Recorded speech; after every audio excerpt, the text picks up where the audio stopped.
Salut, je suis Tara de la Californie et j'ai vraiment une folle histoire à vous raconter. Quand je suis née, ma mère a été tellement déprimée qu'elle a pleuré. Tout ce que j'ai toujours voulu, c'était un garçon, pour qu'il puisse grandir et gagner de l'argent pour moi. Et là, j'ai une stupide fille. Une fois, quand j'avais 3 ans, elle m'a emmenée au parc. Elle a essayé de m'échanger avec un garçon. La mère de l'enfant était tellement énervée qu'elle a appelé la police. Maman a pris ma main, elle a couru. Quand on est rentré, on a découvert que papa s'était enfui avec une fille plus jeune et maman et moi étions seuls. J'étais très triste du départ de papa, mais maman, elle était traumatisée. Elle pleurait pour l'argent tout le temps et elle a dit que c'était ma faute que papa soit parti. À la même époque, quelque chose de vraiment étrange a commencé à se produire. Des fois, quand je disais ou entendais certains mots, je goûtais des choses. Une fois, l'amie de ma mère, Marie, était à la maison. À chaque fois que maman disait son prénom, je commençais à goûter de la glace à la framboise. J'ai sauté sur les genoux de Marie et j'ai léché sa joue. Iou, tu n'as pas le goût de ton prénom. Qui t'a permis de me lécher, espèce de bizarre? Et qu'est-ce que tu veux dire? Mais je ne pouvais pas vraiment l'expliquer. Un jour, maman parlait encore et encore d'un certain gars, Bob, au travail. Et à chaque fois qu'elle disait Bob, j'avais des hauts le cœur. Arrête de prononcer son prénom, maman. Ça a un goût dégoûtant. Comme des œufs crus. Maman a flippé, elle m'a emmenée au médecin. Et c'est là que j'ai découvert que j'avais un truc appelé la synesthésie gustative lexicale. Ça voulait dire que je pouvais goûter les mots. Au début, je pensais que c'était trop cool, comme un super pouvoir, même si certains mots avaient un goût horrible. Mais puis l'école a commencé, et les choses ont explosé. Lors de notre premier jour, notre prof nous a demandé de nous présenter à nos voisins de bureau. J'étais assise à côté de la fille la plus jolie, qui s'est tournée vers moi, et elle a dit qu'elle s'appelait Sarah. Avant que je ne m'en rende compte, je vomissais directement sur elle. Elle a crié, disant que je l'ai fait exprès, parce que j'étais jalouse de sa robe, parce que la sienne avait Cendrillon dessus et moi Mickey. Non, j'ai juste cette maladie où je peux goûter les mots. Et Sarah a le goût de brocoli puant. Je te déteste, espèce de monstre. Après ça, je suis officiellement devenue la bête de foire de l'école. Dès qu'une personne me voyait, elle criait tous les mots qui avaient un mauvais goût pour moi. Hé Tara, dis mayonnaise, rock, algèbre. Quand j'étais en 4e, tout a changé. Je rentrais à la maison quand j'ai vu une fille de ma classe, Quinten, qui se faisait crier dessus par son chauffeur. Ton ancien chauffeur a été viré. Je suis ton chauffeur maintenant. Je ne connais même pas ton prénom. Je suis Gisburg. Mente maintenant. Ton père veut te voir maintenant. Il a dit que tu étais en danger. Quinten était sur le point de monter dans la voiture quand je me suis mise à courir. Non, Quinten, ne lui fais pas confiance. Son nom a le goût de chaussettes en sueur. Je parie que c'est un criminel. Tout le monde autour de moi a commencé à rire. Mais le chauffeur avait l'air terrifié. Il a immédiatement essayé de s'enfuir. La sécurité a réussi à le stopper. Il s'est fait arrêter. Il essayait de la kidnapper. Alors que la police l'emmenait, il s'est tourné pour nous crier dessus. Je t'attraperai une autre fois, espèce de morveuse. Tu as de la chance que ta stupide copine t'ait sauvée. Quinten était choquée. Mais elle a mis ses bras autour de moi et elle a dit que j'étais une héroïne. Le lendemain, je faisais la une des journaux. Tout le monde parlait de comment j'avais sauvé la fille d'un milliardaire des mains d'un criminel. À l'école, il y avait des journalistes à côté de mon casier. Ils voulaient tous une interview exclusive avec moi. Et puis, quand je suis rentrée, il y avait un gros sac d'argent qui m'attendait. Le père de Quinten était tellement reconnaissant qu'il l'a envoyé pour me remercier. Maman était vraiment excitée. Quelques jours après, en rentrant de l'école, elle s'est ruée vers moi pour m'enlacer, disant que je lui avais beaucoup manqué. Maman, je t'ai vu ce matin. Je sais, j'ai laissé ma fille partir sans un câlin. Et si tu n'étais pas rentrée? Tu es tellement spéciale et j'ai une énorme surprise pour toi. Tu vas être une star. Pardon? Puis elle m'a raconté le truc le plus fou. J'ai parlé avec un producteur et tu vas avoir ta propre émission où les gens vont t'appeler chaque nuit. Ils vont te donner des prénoms à goûter et tu peux les conseiller sur leur vie en te fiant à tes pouvoirs. Ce sera appelé le show de Tara. Ce ne sont pas des pouvoirs, maman. Je ne goûte même pas tous les mots. Ça ne veut rien dire. Eh bien, ces gens ne savent pas ça. Allez, ma chérie, tu ne veux pas rendre ta vieille pauvre maman heureuse? Au début, je voulais refuser, mais je voulais vraiment la rendre heureuse. J'ai donc cédé. Du jour au lendemain, j'ai été emmenée sur un plateau. Le bon côté, c'est que passer sur la télé nationale a complètement changé ma vie à l'école. Les gens s'asseyaient avec moi à la cafette maintenant. Les filles me demandaient ce que je goûtais quand elles prononçaient les noms des garçons qui leur plaisaient. J'ai un coup de cœur pour cette fille, Emma. Emma a le goût de pancake à la pâte de cookie. Tu devrais lui demander de sortir avec toi. La vie était bien. Puis un jour, Quinten, qui était ma meilleure amie maintenant, s'est ruée vers moi et elle a dit « Tara, j'ai besoin d'une énorme faveur. Il y a ce nouveau mec dans ma classe, Nicolas, et j'ai vraiment un coup de cœur pour lui. Nicolas a quel goût ?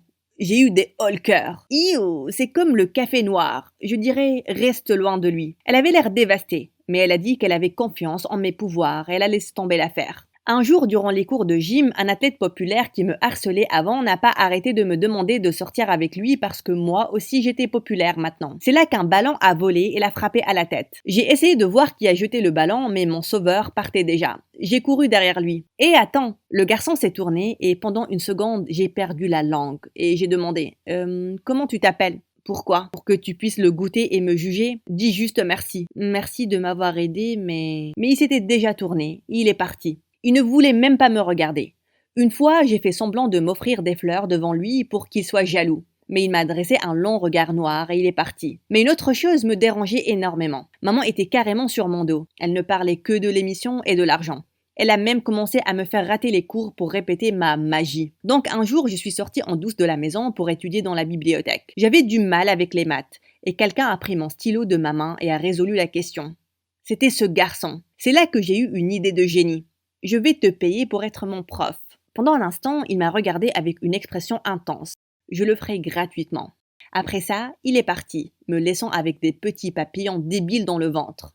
Plus tard la même nuit, j'étais allongée dans ma chambre quand quelqu'un a tapoté sur la fenêtre. J'ai sursauté et c'était lui. J'ai ouvert la fenêtre et alors que je le faisais entrer, on s'est tous les deux vautrés par terre. Nos visages étaient à quelques centimètres. Mon cœur a commencé à battre la chamade. Et puis il s'est penché, il m'a embrassé. Tu peux me dire ton prénom maintenant? Oh, c'est Nick. Soudain, la porte s'est ouverte et maman s'est ruée à l'intérieur. Qu'est-ce qui se passe ici?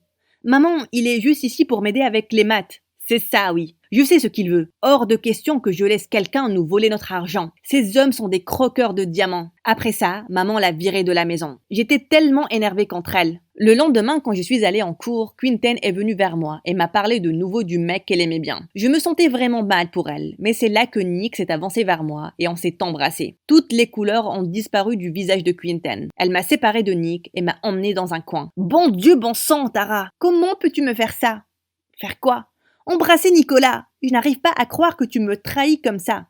Te trahir, c'est mon petit copain, Nick. Et soudain, j'ai compris quelle terrible confusion il y a eu. Le Nicolas de Quinten était mon Nick. J'ai essayé d'expliquer, mais elle s'est juste éloignée et elle m'a giflé. Juste parce que tu es une stupide célébrité ne veut pas dire que tu peux avoir tout ce que tu veux. Je te déteste, Tara. Après ça, elle est partie. J'étais dévastée. Le lendemain, alors que j'allais à la bibliothèque, maman s'est tenue devant la porte en me fixant. Je t'ai dit de rester loin des garçons, non? Je ne laisserai personne prendre cet argent. Dorénavant, tu es puni à jamais. Plus de rencard. J'étais tellement énervée que j'ai commencé à lui crier dessus. Tu sais quoi, maman? Je pense que tu es vraiment cupide. Je sortirai avec qui je veux. Et j'arrête cette stupide émission. J'en ai marre de mentir de toute façon. Je ne suis pas une voyante débile. Quand je suis allée à l'école le lendemain, tout le monde me regardait en chuchotant. Les filles qui venaient me voir pour des conseils me regardaient avec colère. Oh, regardez, voilà le monstre qui ment. Menteuse! Chercheuse d'attention! Qu'est-ce qui se passait? Puis Nick s'est avancé vers moi et il a dit « Je ne m'attendais pas à ça de toi, Tara. » De quoi tu parles? Ça, Tara, je t'ai vu parler à ta mère hier. Puis Quinten m'a mis son téléphone au visage. C'était une vidéo de moi criant sur maman, disant que je mentais dans l'émission. Quinten l'a mise en ligne et maintenant tout le monde savait. Nick, je peux expliquer. Garde ça pour toi, Tara. Tu imagines combien de personnes ont fait des choses stupides à cause de tes bêtises? Tu es une terrible personne. Je n'arrive pas à croire que je pensais t'aimer. Alors qu'il partait, Quinten s'est tourné vers moi et elle a dit « La revanche a un bon goût. » Bye ma chérie. Le reste de la journée était horrible. Quand je suis finalement rentrée, j'ai découvert que les producteurs ont vu la vidéo et ils ont annulé l'émission. Et maman était tellement énervée qu'elle a pris ses affaires et elle est partie. Le pire, c'est qu'elle a pris toutes ses économies avec elle, y compris l'argent que j'avais économisé pour la fac. J'étais dévastée. Ma mère était un monstre et j'ai menti à tout le monde à cause d'elle. Mais ça ne servait à rien de pleurer maintenant. Je devais réparer tout ça. J'ai trouvé un boulot pour commencer à économiser de nouveau. À l'école, tout le monde m'ignorait maintenant. Je pensais que Quinten et Nick allaient commencer à sortir ensemble, mais ils avaient l'air tristes tout le temps. Je détestais le fait de leur avoir fait mal. Donc un jour, durant l'assemblée, je suis montée sur scène. Tout le monde a commencé à me huer dessus, mais j'étais déterminée. Bonjour tout le monde. Vous me connaissez tous comme la fille qui goûte les mots. Et je suis ici pour vous dire que je suis désolée. Je vous ai tous menti et j'ai fini par blesser les gens qui étaient les plus importants pour moi. J'espère que vous pourrez me pardonner. Et je n'ai jamais eu l'intention de vous blesser. J'ai juste été emportée. Pendant une seconde, il y a eu un silence, mais dès que je suis descendue de la scène, Quinten a accouru vers moi et m'a enlacée. Je suis désolée aussi, Tara. Ce que j'ai fait était horrible. J'ai même raconté à Nick toute l'histoire. Il ne me plaît même plus. J'étais juste énervée parce que je pensais que tu m'avais trahi. Il dit que c'est un imbécile s'il ne te donne pas une autre chance. Nick, je suis désolée, j'ai juste. Mais il ne m'a pas laissé finir et m'a rapproché pour un long baiser. Et je savais que même si son prénom avait le goût du café, tout allait bien se passer.